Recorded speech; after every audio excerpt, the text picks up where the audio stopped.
салому дуруди бепоён ба ҳамаи шумо мухлисони азизи телевизиони варзиш. Ин барномаи дар шабакаҳои иҷтимоист. Ман Фирдавси хурсандам. Рафтем.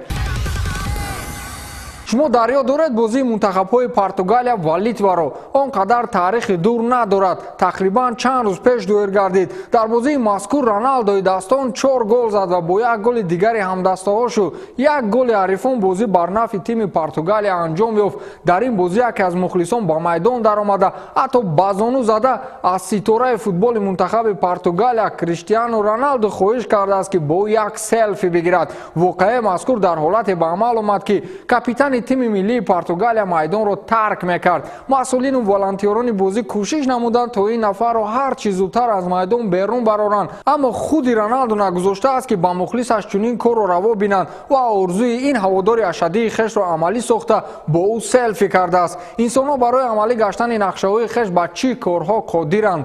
ин ҳамлагари беҳамто бошад покерро ба қайд гирифт ва дар таърихи баргузории бозиҳои интихобии чемпионати Аврупо рекорди нав гузошт. ҳамакнун футболбози 34-солаи португалӣ дар рақобатҳои интихобӣ шумораи голҳои ӯ ба 25 адад расид ки ҳамакнун рекорди қаблан гузоштаи бозингари мунтахаби Ирландия Робби Кинро ки муаллифи 23 гол буд иваз кард.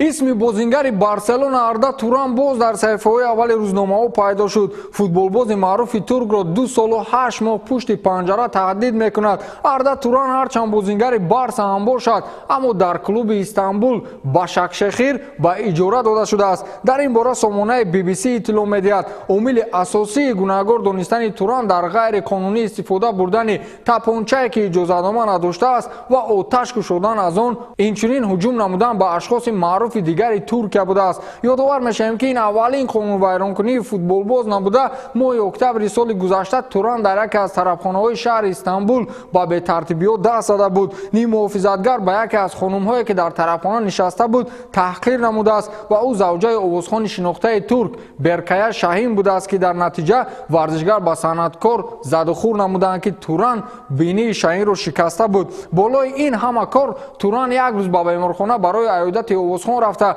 аз ҷайбаш тапонча бароварда Беркая Шаҳинро маҷбур намудааст ки ҷониби ӯ барои ин амали нобахшиданиаш тир холӣ кунад, аммо овозхони шинохта ин корро накардааст. хулас Арда Туран феълан аз майдони футбол дида дар утоқҳои шуъбаи корҳои дохилӣ бештар аст.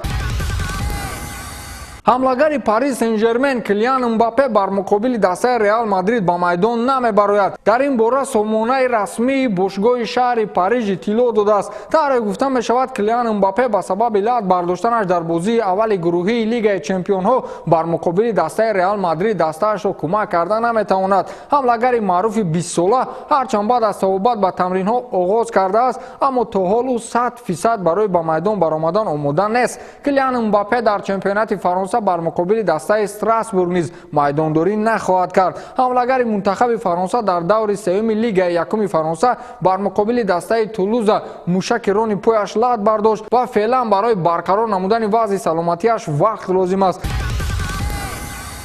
молики дастаи Интер Майами собиқ футболбоз соҳибном Дэвид Бекхэм ба Месси шартномаи ҳамкории ҳангуф пешниҳод кардааст. Дэвид Бекхэм ки дар Амрико соҳиби клуби махсуси футболии худ ба номи Интер Майами мебошад, хоҳиши даъвати бозингари Барселона ва мунтахаби Аргентинаро дорад. ин хабар баъд аз он пайдо шуда ки Месси пешниҳоди тамдиди шартномаро ба Барселона рад кард. Бекхэм бо намояндагони футболбоз дар тамос шуда назари ӯро дар бораи гузаришаш ба Интер Майами фаҳмидан хостааст. собиқ футболбози мунтахаби Англия пешниҳод кардааст ки баъд аз анҷоми шартномаи Месси бо Барселона футболбози аргентиниро дар дастаи худ интизор аст. Месси борҳо иқрор шудааст ки дар Аврупо ба ҷуз аз Барселона дигар дар ягон клуб бозӣ кардан намехоҳад. футболбози беҳамтои аргентинӣ бо пираҳани дастаи каталонӣ 687 бозӣ гузаронида 603 гол задааст. 29 январи соли 2018 дастаи Интер Майами ба чемпионати касбии футболи Амрикову Канада шомил карда шуд. баъд аз он Месси ба Бекхэм паёмаки табрикотӣ фиристода